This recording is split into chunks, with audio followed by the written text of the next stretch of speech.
नमस्कार साथियों, स्वागत है आपका दिनेश एकेडमी यूट्यूब चैनल में। तो साथियों, आज के वीडियो में मैं आपको बताने वाला हूं कि उत्तराखंड में जो कार्तिकेय पूर्व राजवंश था, तो इसके बारे में जो है आज हम अध्ययन करने वाले हैं इस वीडियो में। तो सबसे पहले हम जान लेते हैं उत्तराखंड में जो कार्तिकेय पूर्व राजवंश था, तो ये 700 ईस्वी से लगभग 1050 ईस्वी तक जो है कार्तिकेय पूर्व राजवंश का शासन रहा था। और इसमें जो है अनेक ऐसे शासक हुए थे, जो कि प्रथम परिवार, द्वितीय परिवार, तृतीय परिवार। तो इसके बारे में जो है आज हम इस वीडियो में जानने वाले हैं। तो शुरू कर लेते हैं आज का ये वीडियो। तो सबसे पहले कार्तिकेय राजवंश यानी कि कार्तिकेय पूर्व राजवंश जो था उत्तराखंड में, तो कार्तिकेय पूर्व राजवंश को उत्तराखंड का प्रथम ऐतिहासिक राजवंश माना जाता है, कार्तिकेय पूर्व राजवंश को।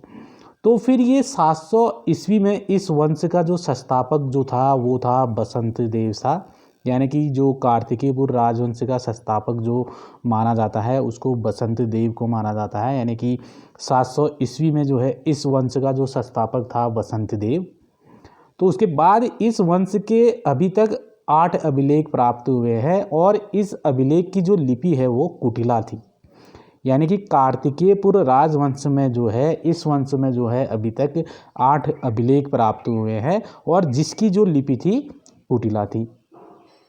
उसके बाद इस वंश के जो प्रथम 3 परिवारों के यानी कि 14 नरेशों ने 300 वर्ष शासन किया था। यानी कि कार्तिकेय पूर्व राजवंश में जो है 3 परिवार इस वंश से संबंधित हैं। तो इसमें जो 14 नरेश हुए थे, तो इनमें से जो है 300 वर्ष तक शासन किया था इन 3 परिवारों के 14 नरेशों ने।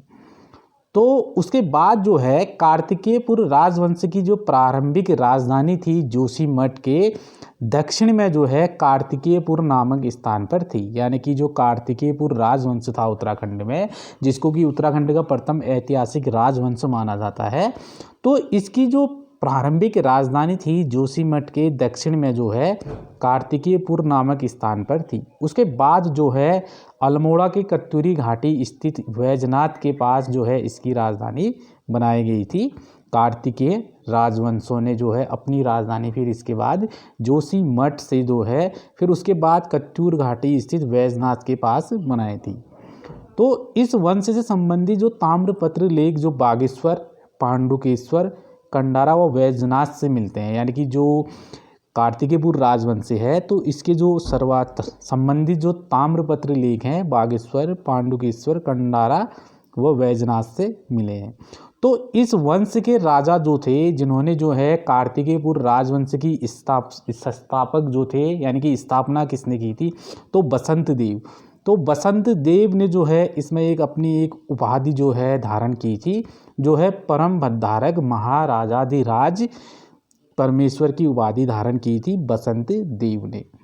तो फिर बागेश्वर लेख के अनुसार बसंत देव ने एक मंदिर जो है स्वर्णेश्वर मंदिर नामक ग्राम दान में दिया था।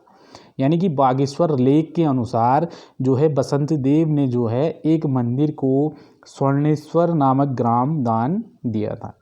तो उसके बाद जो है कश्मीरी एक इतिहासकार है कल्हण की जो रचना है राजतरंगिणी पुस्तक, तो इसमें जो है कश्मीरी राजा का जो है ललितादित्य मुक्तापीठ द्वारा गढ़वाल क्षेत्र को जीतने का उल्लेख जो है मिलता है, जो कि कश्मीरी इतिहासकार कल्हण की राजतरंगिणी पुस्तक जो उनके द्वारा लिखी गई है। तो इसमें जो है कश्मीरी राजा जो है ललितादित्य मुक्तापीठ द्वारा जो है गढ़वाल क्षेत्र को जीतने का उल्लेख मिलता है। तो उसके बाद जैसे ही बसंत देव के बाद जो है इसमें जो राजा जो बनते हैं, तो खप्पड़ देव जो है फिर उसके बाद राजा बनते हैं बसंत देव के बाद। तो खप्पड़ देव जो है कन्नौज के राजा जो है यशोवर्मन के समकालीन थे।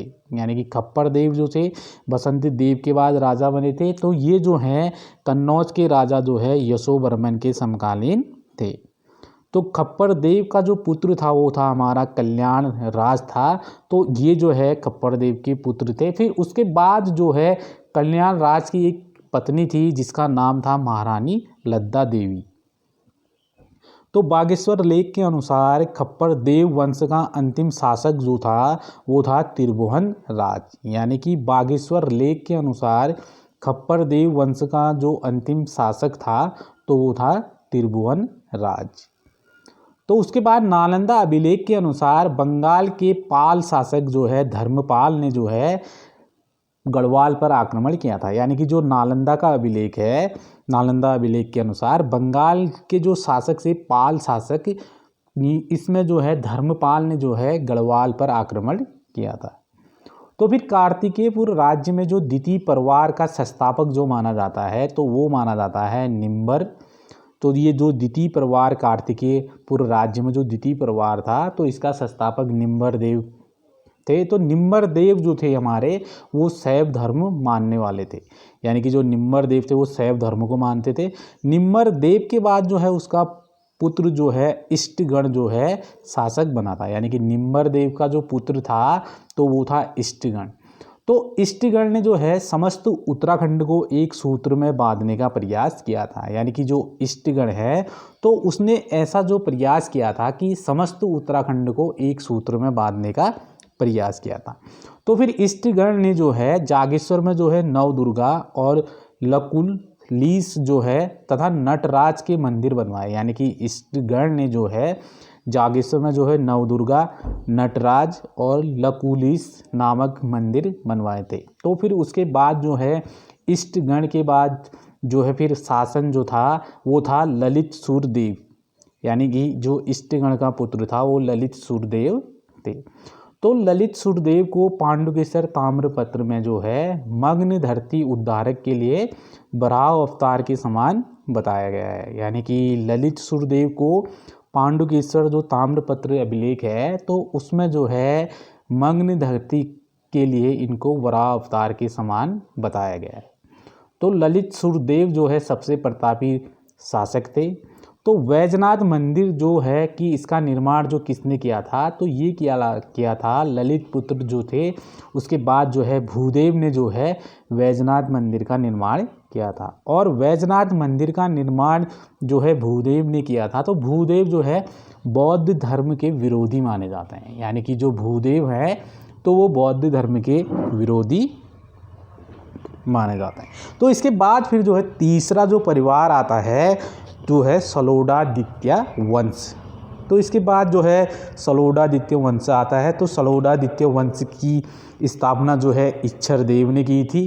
तो इच्छर देव के बाद जो है देशथ देव व पद्म देव शासक बने थे इच्छर देव के बाद। यानी कि जो सलोडादित्य के वंश की जो स्थापना की थी इच्छर देव, तो इच्छर देव के बाद दो शासक आते हैं देशथ देव व पद्म देव शासक बने थे। तो सलोडादित्य वंश का अंतिम शासक जो था सुभिक्ष राजदेव था।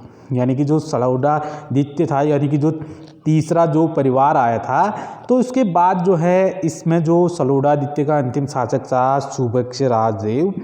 तो फिर इसके बद्रीदत्त पांडे जो है कार्तिकेयपुर राजाओं को सूर्यवंशी मानते हैं। यानी कि जो इतिहासकार हैं बद्रीदत्त पांडे तो इनको जो है कार्तिकेयपुर राजाओं को जो है ये सूर्यवंशी मानते हैं। तो इन शासकों की जो राजभाषा थी वो संस्कृत भाषा थी और तथा जो लोक भाषा थी वो पाली भाषा थी। तो इन सभी जो राजाओं की जो भाषा थी राजभाषा संस्कृत और लोक भाषा पाली।